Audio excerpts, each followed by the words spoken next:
Assalamualaikum warahmatullahi wabarakatuh.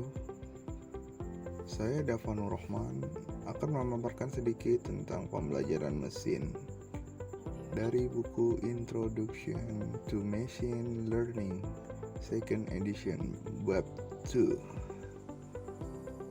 Ya, bab 2 isinya Supervised Learning alias pembelajaran yang diawasi dengan poin-poin learning a class from examples.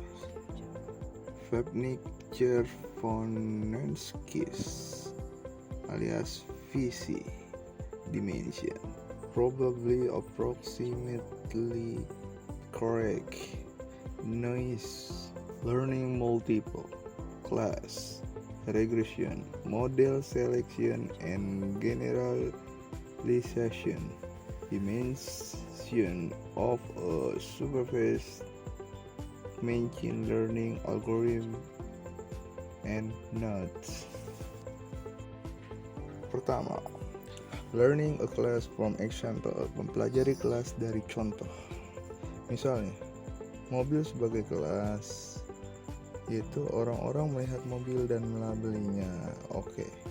Mobil yang diyakini sebagai mobil keluarga adalah contoh positif, sedangkan mobil lainnya adalah contoh negatif. Pembelajaran kelas menemukan deskripsi yang dimiliki oleh semua contoh positif dan tidak ada contoh negatif. Kesimpulannya, di antara semua fitur yang memungkinkan dimiliki mobil-mobil, fitur-fitur itu yang memisahkan mobil keluarga dari mobil lainnya adalah harga dan tenaga mesin. Kedua atribut ini jelas adalah masukan untuk pengenalan kelas. Vebnick-Chervonenkis dimension. Dimensi Vebnick-Chervonenkis. Jika kita memiliki kumpulan data yang berisi titik n, poin n ini bisa diberi label dalam dua cara, n sebagai positif dan negatif. Jika salah satu dari ini masalah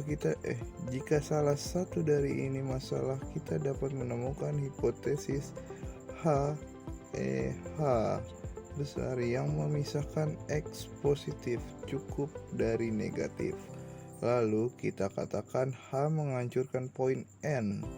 Artinya apa saja masalah belajar yang didefinisikan dengan contoh N dapat dipelajari tanpa kesalahan dengan hipotesis yang diambil dari H. Maksimum poin itu dapat dihancurkan oleh H yang disebut dimensi Vebnick-Chervonenkis alias VC.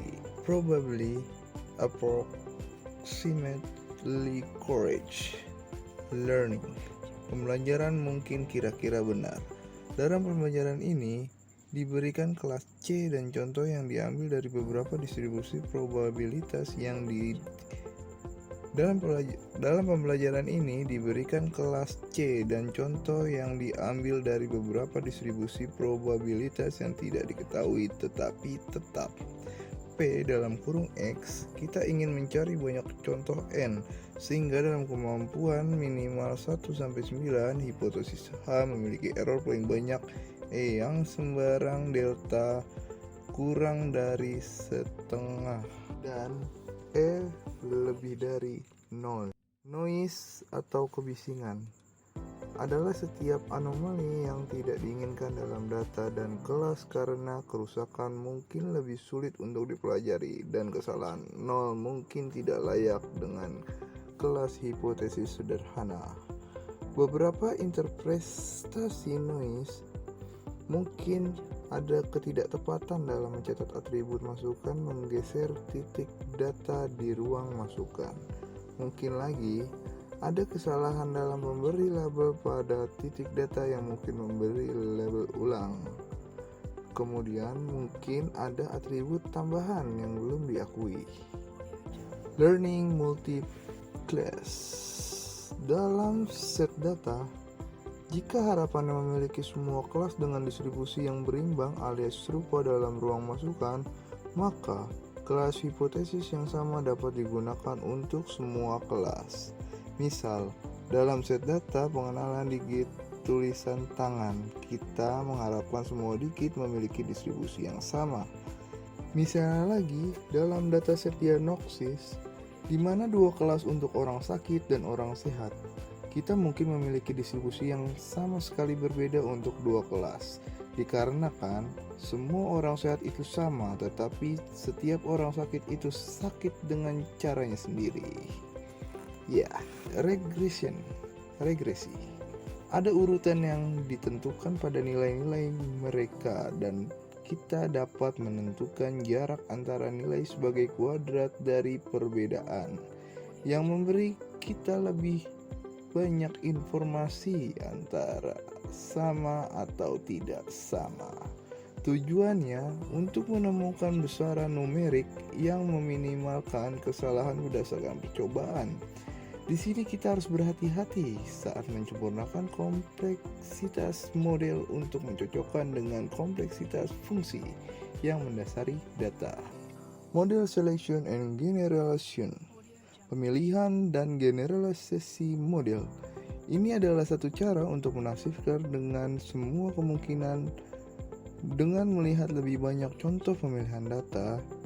Jika dalam pemilihan data yang diberikan hanya berisi sebagian kecil, semua kemungkinan bisa terjadi karena pembelajaran itu tidak tepat dan data saja tidak cukup menemukan solusinya. Kita harus membuat beberapa asumsi tambahan untuk memiliki file solusi unik dengan data yang dimiliki. Kumpulan asumsi yang kami buat untuk memiliki pembelajaran disebut bias induktif dari pembelajaran algoritma. Dimension of a supervised machine learning algorithm. Tujuannya untuk membangun yang baik dan pendekatan yang berguna untuk keluaran yang diinginkan. Algoritma pembelajaran mesin yang berbeda juga berbeda dalam model yang diasumsikan. Kerugian mengukur penerapan atau prosedur pengoptimalan yang digunakan. Catatan: dalam pembelajaran persegi panjang berasal dari KISS 2.4 dari Michel 1997 dan Hirsch 1990 membahas bagaimana ruang berisi dapat menangani kasus ketika suatu contoh terganggu oleh sedikit noise. Dalam salah satu karya yang paling awal tentang pembelajaran mesin adalah Wisdom 1975, mendukung atau mengajukan gagasan tentang near miss atau nyaris. Thanks, terima kasih.